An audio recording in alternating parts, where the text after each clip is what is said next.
monarchy with the word Andrew. I mean Anus. Anus. Okay. Wait, Andrew, Anus, same thing. Yeah. But since one was diagnosed, of course, my children have become much closer to me. Will's has been absolutely marvellous. And of course, he's been very busy with his own wife, dear Catherine, who's been suffering from cancer of the ear. Then, of course, is my dear boy, Hay. You know, I really do worry about Hay. I mean, Megan's a wonderful girl with her touchy-feely organic claptrap, but and no one's a bigger believer in all that crankiness than oneself. But I can't help feeling that Hay wasn't happier when he was just with his mates, killing Afghans. And talking of Hay, there's another Hay who's very close to my heart, and that's my favourite comedian of all time. I can't think why I haven't given him a knighthood yet. I really can't think. With the white hair, I was that happy. All the time. And then after the gig, because they're such tiny venues, they just go to the bar, so you could go up to them. Oh, I just come from the Clash. Yeah, mate, you're right. Yeah, fucking good gig tonight. Fuck. Fucking brilliant. Yeah, thanks, mate. You alright, Paul Singer, for the Clash? Yeah, I'm alright, mate. You're a fag. Oh, fuck, yeah, I love a fag. Thanks very much. Fuck. The only downside of this was occasionally I had to go home.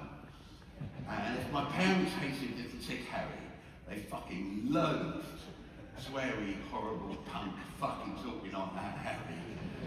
And it was just rows all the time. My teenage years, get home, put my punk records on, and Dad come up, would you turn that off? And why don't you fuck off?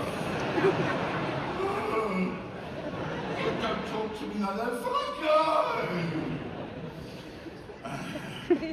He wrote in a book later that the happiest day of his life was the day I went to university. And I believe him, yeah. And I went to uni in 1979. We just got a new Prime Minister. Yes. What a fucking weirdo. And once they'd elected her, the Conservatives, they had to pretend she was normal. Which was like odd, because she wasn't normal. She was like a character from a horror film. You know, where the teenagers get lost on the moor late at night, and they suddenly see one light on in an abandoned house, so they go there, and the door opens, and it's, good evening. One's been expecting you. Do come in and warm yourself by the fire. One shall make you a cup of tea. It'll be one's own special recipe. It will paralyze you. And then I shall kill you one by one. There shall be no mercy. No mercy. So after 2 years at university in York, round the corner, sorry, not round the corner, but sorry to insult you all, that awful place, York.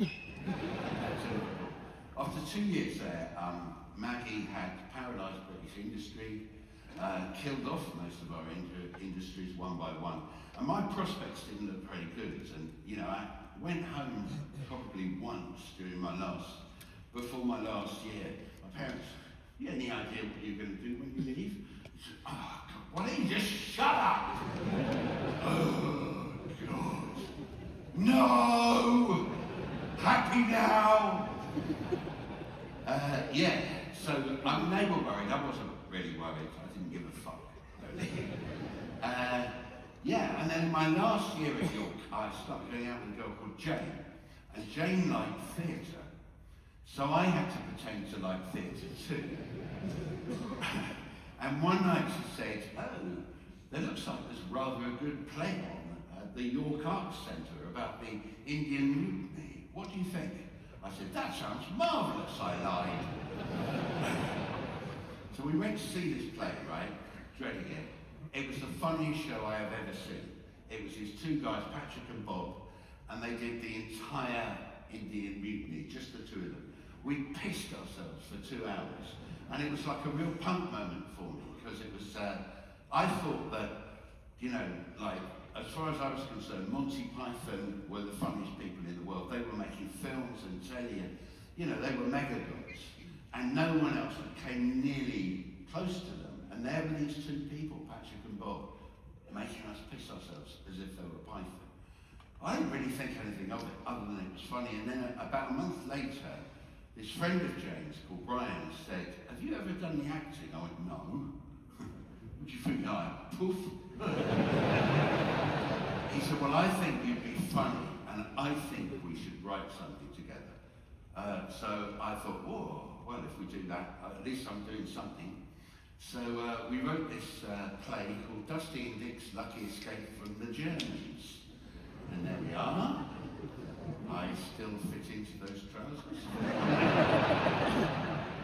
And we took the play to Edinburgh. It went really well, and we sold some of the jokes to telly, of all things. Yeah, to this guy called John Gorman, who was in the scaffold. But other than that, Haddam, back after these adverts, personally narrated by me in a podcast-tastic type way. If you're like me, and you've reached that time of life when them piles keep popping their big bulbous heads out of your bumhole, that can really affect your sex life. But I found a great solution to these blue meanies, and that's pile drivers. Simply shove a pile driver up your back door, or if you've got a young friend, get him to shove it up for you. For 8 inches of ramrod relief, as the pile driver releases healthy organic neutrons and protons right up your arse. And if you're a member of the Truth Might Have podcast, get a 20% discount at checkout. Simply quote, Nicey's Black Hole.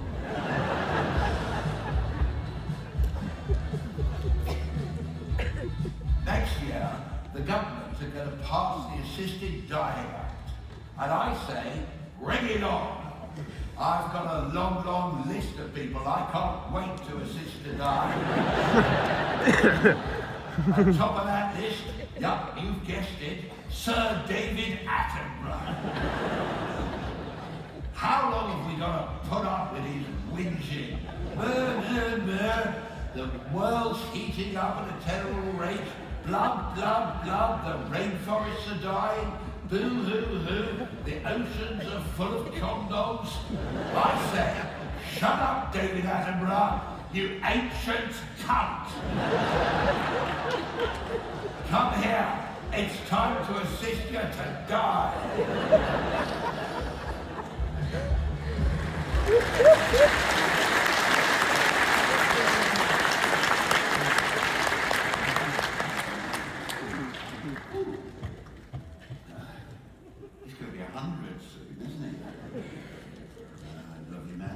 So yeah, they were fun. We liked doing them, but they were a bit ahead of their time. You know, things happened in the world of DJs later that I think we were quite prescient about. This is from 1994.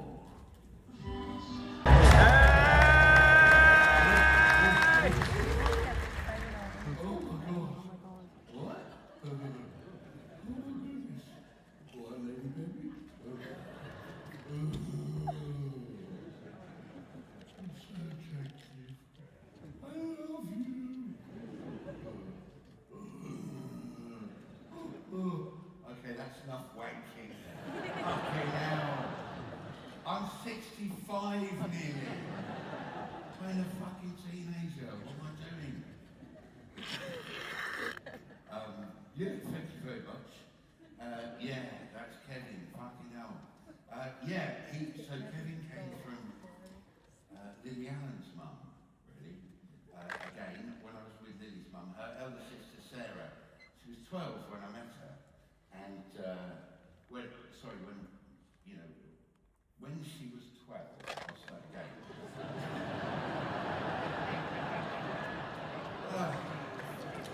Wake up! When Sarah was 12, she was absolutely lovely, and she'd come in and come back from school, hi Harry, hi Mum, hi Sarah, how was school? Really good, thank you. And then literally, probably a week after she turned 13, you'd hear the door slam. Fuck it, Sarah. She'd come in, hi Sarah, how was school? Go, what's she got to do with you? You are not my dad! She'd go, fucking monster. She's lovely now, she's 45, but of course,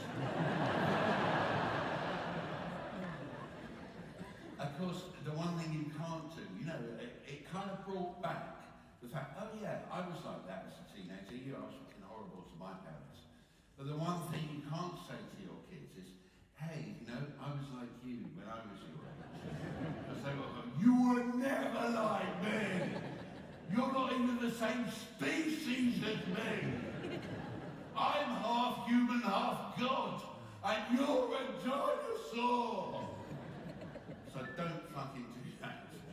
So what I did was, I wrote a sketch called The Clock Strikes 13. I just wrote it, and I had this character, little brother, who was hyperactive. And I made him turn into Sarah on his 13th birthday. And when Sarah was around with her best mate Millie, who was absolutely lovely, I just sort of gave it to him and said, I wrote the sketch, I wonder what you think of it. And Sarah pissed herself, but silently, she was not going to let me see. And Millie laughed out loud, and I thought, there's something in this.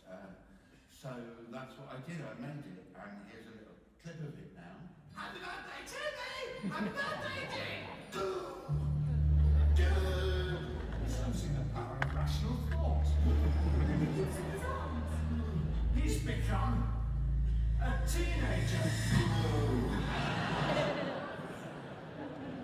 And of course, gives me a great pleasure to welcome you all here today as father of the bridegroom, or bride. Not quite sure which of you is which, it's all a mystery to me.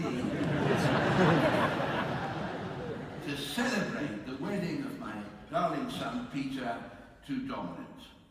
Dominic! Not dominant. Although, of course, you could be dominant, but that doesn't really bear thinking about. When Peter and Dominic first told me that they were finally going to tie the knot after living together for several years and probably sleeping around as well, the way you people do, I said, what wonderful and perfectly normal news. I really was. Although, Peter, I think it's no secret, is it, that I had hoped that if you really did have to marry another gay, it might be Claire Balding.